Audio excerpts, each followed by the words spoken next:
loyalty is very important. For some reason, I find less and less that people value it like we did back when I was coming up, but it's extremely important, and I wouldn't be where I'm at today without that sort of sense of loyalty in the relationship that we have. And then the other thing, I guess, is you just shouldn't take no for an answer. And I know that's simple and you hear it all the time, but it's so true. If I took no for an answer, like, I wouldn't be doing anything. I'm your host, Jason Raznick, founder of Benzinga, a leading platform in the financial world with the mission to level the playing field for individual investors. And this is the Raz Report Podcast, where we share inspiring stories, expert advice, and exclusive perspectives to keep you ahead of the ever-changing world of investments and entrepreneurship. Let's dive into the show.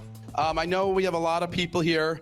This one is very exciting. I don't know if you guys know the Paul Rosenberg story. I don't know it all, but Paul Rosenberg is an entrepreneur.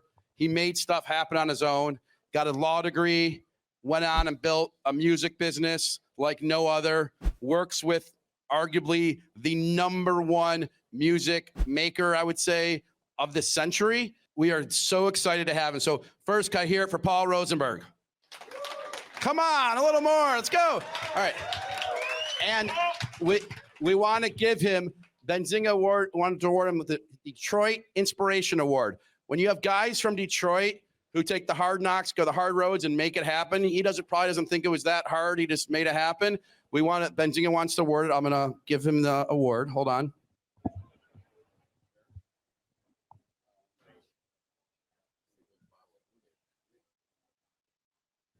Oh, wow. Thank you. That's beautiful. Thank you so much. I don't get many awards. You don't get many awards? We get them for our clients, right? We don't really. We're not focused on ourselves like that. Yeah, but see, those clients like Eminem wouldn't be what they are here. We've taken it off for 1 second. Let's hold it up. Sure. So the camera can get it. That's right. So there we go. It's the real thing. Hey, what's up, Tompkins? Yes, what's up, man? There's some great people in this room. There's some great people that are doers, like that guy there, Ralph, Mr. Ralph. You guys are awesome. But I'm super excited to have Paul here. So Paul, honestly, like when you were in your young 20s, let's say 22, what do you think you were going to be doing with your life? So 22, I had graduated undergrad. I went to Michigan State. Go Green. I know there's a lot of green, go away. All right. It's okay. So yeah, I graduated undergrad and I was on my way to law school at 22. Yeah. Okay. And then did you think you're going to law school and you want to be a lawyer? I did. I thought I wanted to be a lawyer, but at the time I thought I wanted to be a music lawyer. So my goal was to get my law degree and start practicing music law. I didn't know whether that was going to be like through a record company or through a firm, but definitely was focused on being a music lawyer. I didn't want to just be a regular lawyer. I knew that because there was too much of that I had seen and people were just like miserable. Right? So growing up, what kind of music were you listening to? I'm talking about you're 10 to 20 years old, like the range. I started listening to rap music when I was like 11 years old, and that pretty much became everything for me. Was it like 2 Live Crew? Before that, I'm talking like, the first rap record I heard, I think was The Message, the Grandmaster Flash and Furious 5, and I was just sort of hooked. But really got into it around the debut of Run DMC and all that. So earlier, like we're talking like 84, 85 era, 83. So you were a huge fan from the get-go. Yeah. Did you ever want to be a rapper? I ever was a rapper. Yeah. Yes, you did. So, yeah, I did. Right. I was a rapper. So when I was 22, actually, I was making the decision that I didn't think that was really going to be my career. Right. It was sort of like, why not? The fork in the road. Like, are you going to really go try to be a rapper? Or are you going to use your brain and go to law school? Well, how'd you know? Like, were your verses not like? No, we were doing pretty good. We actually we were signed at the time. We had a deal with a local label called Hoops, which was run and owned by John Sally from the Bad Boys Spider. Sisters. Do you know what number he was when he played basketball? I can't remember. Oh my God, he was my favorite player ever. My passwords to my house, to everything is John Sally's number. You just gave 22. away your passwords to your house? I really just did. 22. Because of John Sally. He let me ball boy for him at Pistons games when I'd be there. I love that guy. Yeah. So Spider gave us a record deal. We were signed to his label along with Slum Village, which was JD's group, and some other artists. But yeah, it was slow and it wasn't really moving how I wanted it to. And I didn't know whether I was really gonna put all my eggs in that basket. So I went to law school. All right. So you went to law school. Yeah. And then comes law school. You're finishing law school. While you're in law school, aren't you like at night, like hanging around places, hearing music? Like, how'd you get to? Absolutely. Yeah. I was still very connected through the local music scene because of the time that I spent being an artist. So I knew a lot of DJs and I knew a lot of different artists. And, I would tell everybody, hey, I'm in law school now. And when I get out, I'm going to be your lawyer. I'm going to represent you and I'm going to represent you and you, right? So I stay connected with the scene. And, more specifically, there was a place called the Hip Hop Shop on 7 Mile, which was owned by a clothing designer named Maurice Malone. And Maurice had on Saturdays, they would do an open mic at the Hip Hop Shop. And I was good friends with the DJ, and I would just come up there and watch people on open mic. And then they had battles occasionally as well.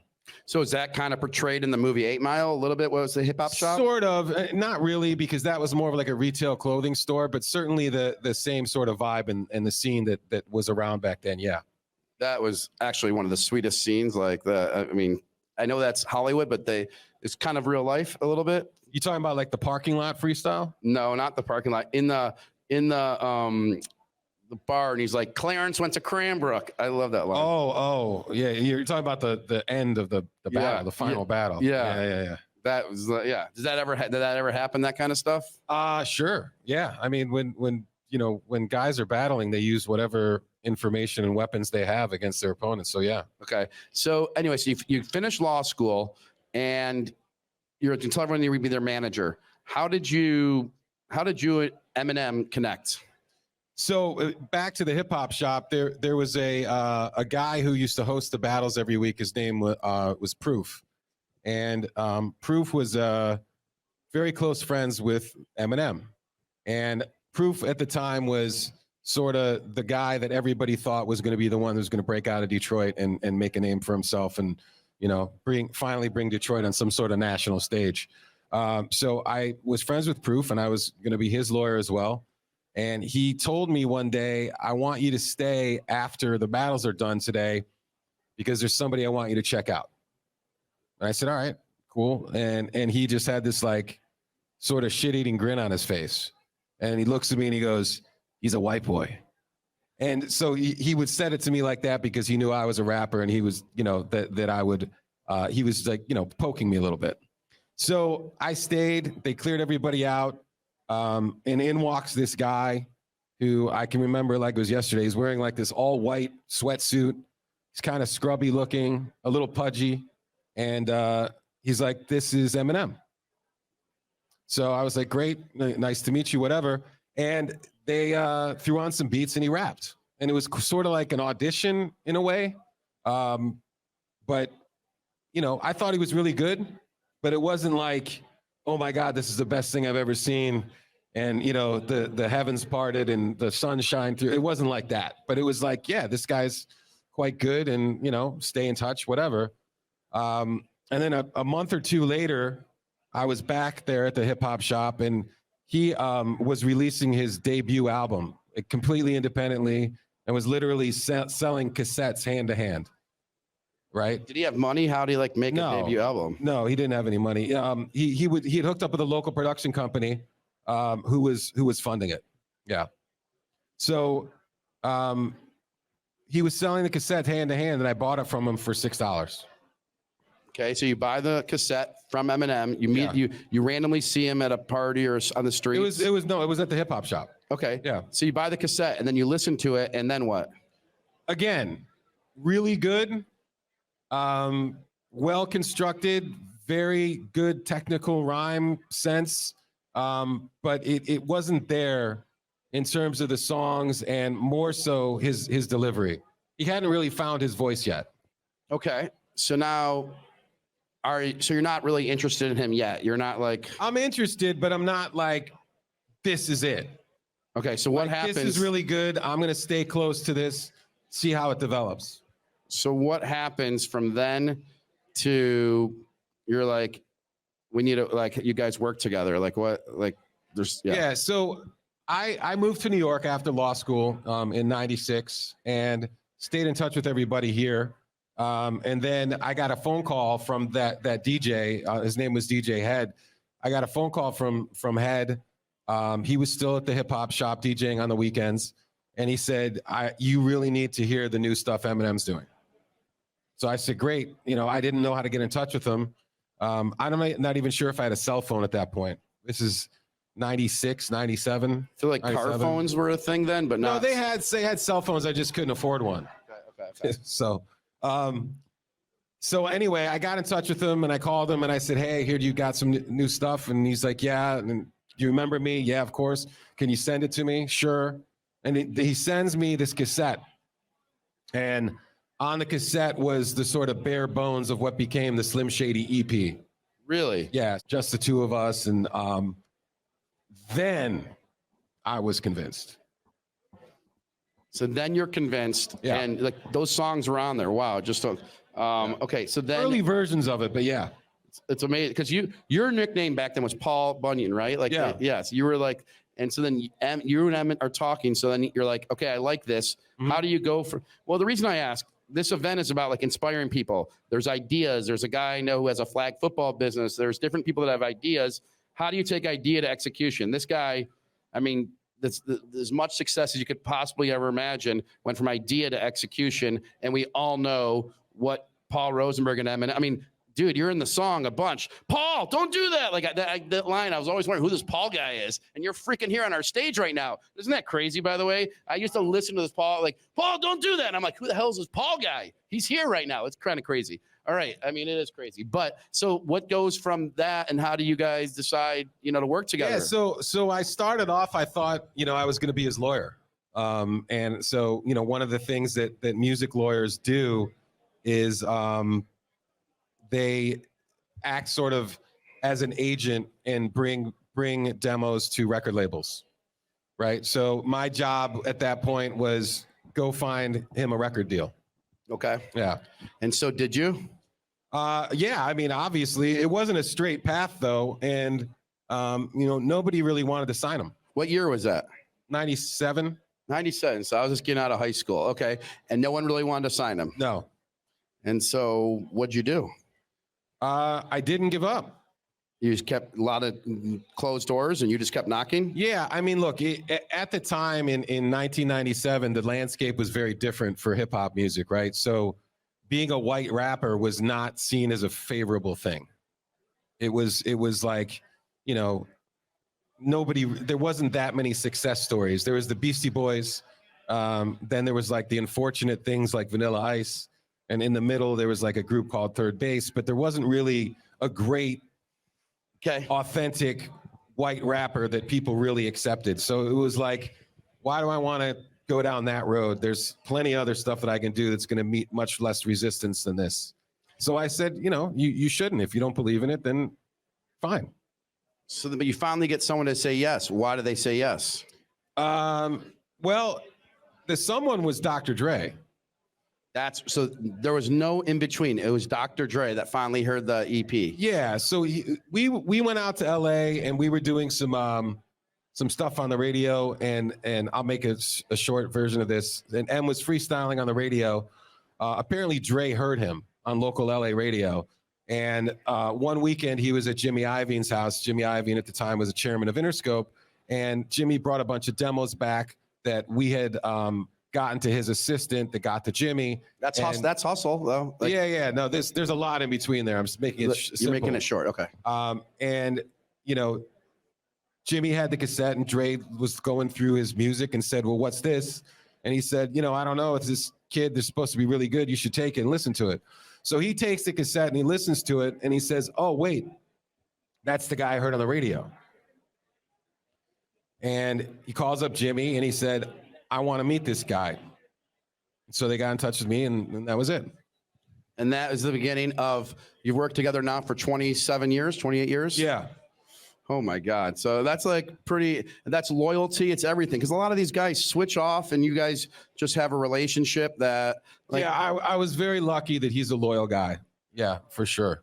what advice could you offer the audience, the virtual audience, anything about how to build relationships and overcome obstacles? I mean, I'm hearing how, Jimmy Iovine getting to the assistant and you're with a person for almost 30 years. I mean, that's longer than most marriages. Yeah, that's for sure. I think there's two things in what I just was talking about. I think that are the most important, and you sort of hit on them. But the first is, loyalty is very important, right? For some reason, I find less and less that people value it like we did back when I was coming up. But it's extremely important, and I wouldn't be where I'm at today without that sort of sense of loyalty in the relationship that we have. And then the other thing, I guess, is you just shouldn't take no for an answer. And I know that's simple and you hear it all the time, but it's so true. If I took no for an answer, like I wouldn't be doing anything. I mean, if I took no for an answer, Paul wouldn't be here. You know how many times I had to annoy this guy? It's true. Yeah, it's true. I tried everything, but but I just think you guys see a real life person that's sitting in the seat you're sitting in from Detroit that has made us proud. You know what I mean? Like extremely. Like it's not like they're out doing, like what they've done. I honestly, of anyone that I had here today, we have from big time, Hall of Fame football players. Paul Rosenberg is a demonstration of like success, but through hard work. Like I can't even imagine what he was like, how to get a record to this person, how to not get screwed by a TV contract. There's probably so many things like that you have learned the hard knocks. You should write a book, actually. You probably, eventually you don't want to. Maybe one day. Maybe one day. We'll see. I would love to go longer. I know we have to go rapid, but Paul, thank you for coming. Oh, I forgot to say that there's a food truck back there. Yeah. Mom Spaghetti. So Paul, Eminem, Mom Spaghetti. It's part of the rap. How does it go? Can someone do that? It's from Lose Yourself. Yeah, I know. And there's like Mom Spaghetti. Someone did it for me last night because I was. We shouldn't embarrass ourselves. Yeah, no, I won't do it. I thought someone would just stand up and do it, but it's all right. People know what the line is. Yeah. So there's a food truck right outside the window in the park over by Campus Martius, and we'll be there today, tomorrow, and Saturday. Get stuff, and then Paul. We've got merch too. We got Mom Spaghetti draft merch. Yeah, officially licensed. Oh, really? Yeah. You guys got to buy. See, we know the commissioner now. You will? Yeah. Because the commissioner's your boy, right? We're a big deal. We're tight with the commissioner now. I call him Raj. You call him Raj, yeah. Roger, Raj. All right. Raj. All right, guys, let's thank Paul Rosenberg for coming out. Thank you. Don't take no for an answer, Brian.